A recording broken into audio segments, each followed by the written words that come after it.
আসসালামু আলাইকুম। আপনাদের জানা প্রয়োজন আমরা দক্ষিণ অঞ্চলের ঘেরে আমরা কি কি খাবার খেতে দিই মাছকে। আপনাদের সাথে পুরোটাই শেয়ার করবো ইনশাল্লাহ। এই দেখাই আপনাদেরকে, এই যে দেখতে পারতেছেন, এই এই শ্যালা, এই একটা শ্যালা, এই দেখেন কি পরিমাণে শ্যালা আমাদের ঘেরে। এইখানে এইরকম আছে, প্রতিটা জায়গায় শ্যালা আছে। এই দেখেন পুরো ক্যামেরা ক্যাপচার করলে পানি, বেশিরভাগ পানির নিচে। এই দেখাই আপনাদেরকে, প্রতি জায়গায় পানির নিচে এরকম শ্যালা আছে, প্রতিটা জায়গায় এরকম শ্যালা আছে। তারপর এই শ্যালাগুলো বেছে দিতে হয়। আমি বাঁচতে চাইছিলাম, কিন্তু গরমের সময় এইগুলো বাঁচলে পানি গ্যাস হয়ে যায়, তার জন্য আমি বাঁচি নাই। আর দ্বিতীয়ত আমাদের সময় স্বল্পতা ছিল, এই কারণেও আমরা বাঁচতে পারি নাই। এই দেখেন এই প্রতিটা জায়গায় এই শ্যালাগুলো পুরো বড় হয়ে গেছে। এই দেখেন এই পচা শুরু হয়েছে, এই পচন ধরা শুরু হয়েছে। এই শ্যালা এই তল থেকে দেখছেন, এই পচন ধরা শুরু হয়েছে। এই মানে এর গোড়া, এর গোড়া পচে গেছে। এই আর যেগুলো পানির নিচে আছে, এই শ্যালাগুলো হইতে আছে। এই শালাগুলো বেচে দিলে কিছুদিন পর আবার হয়। দেখাই আপনাদের, প্রতিটা জায়গায় আমাদের শালা আছে।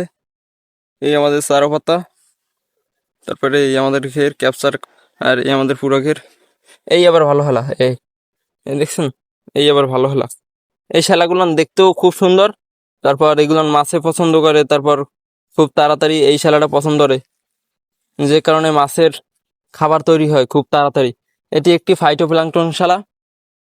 এটি আমাদের প্রায় ঘিরে হয়, দক্ষিণ অঞ্চলে প্রায় ঘিরেই এই শালাগুলো হয়। আমাদের ঘিরে খাবার দেওয়া লাগে না।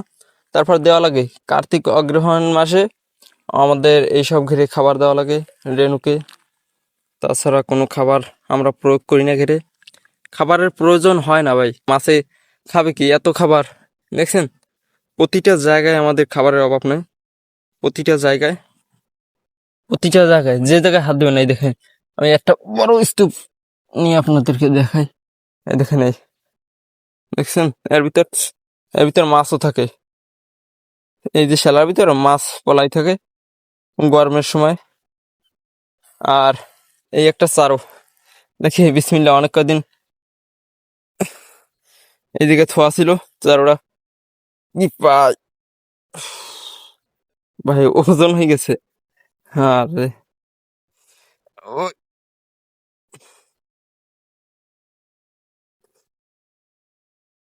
দেখছেন ভাই কি অবস্থা।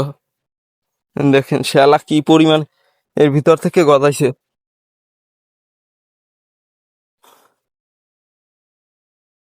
দেখছেন শ্যালা কি পরিমাণে গজাইছে, সব কাটা শালা, গন্ধশালা। দেখেন এই গন্ধশালার জন্য পানিও কালো হয়ে গেছে।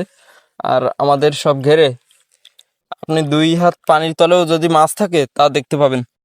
এখানে আমি দেখাই, এই হাত দিলে এই দেখেন কত নিচে আমার হাত, তারপরও আপনার হাত দেখতে পারতেছেন।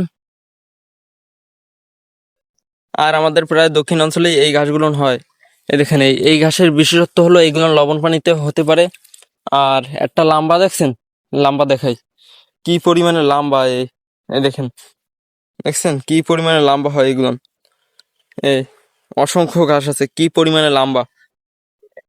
এই কাঁটাশালা, এই কাঁটাশালাটা আবার নতুন হয়েছে, মানে বুঝছেন, নতুন হয়েছে তার জন্য একেবারে সবুজ। এই নতুন হয়েছে, এই দেখেন এই গোড়ায় এখন শিকড়, এই কাদা শিকড়। এই এই শালা, এটাও খুব ভালো দেখায় প্রথম হইলে, কিন্তু বেশিরভাগ ভালো দেখায় ওইটা।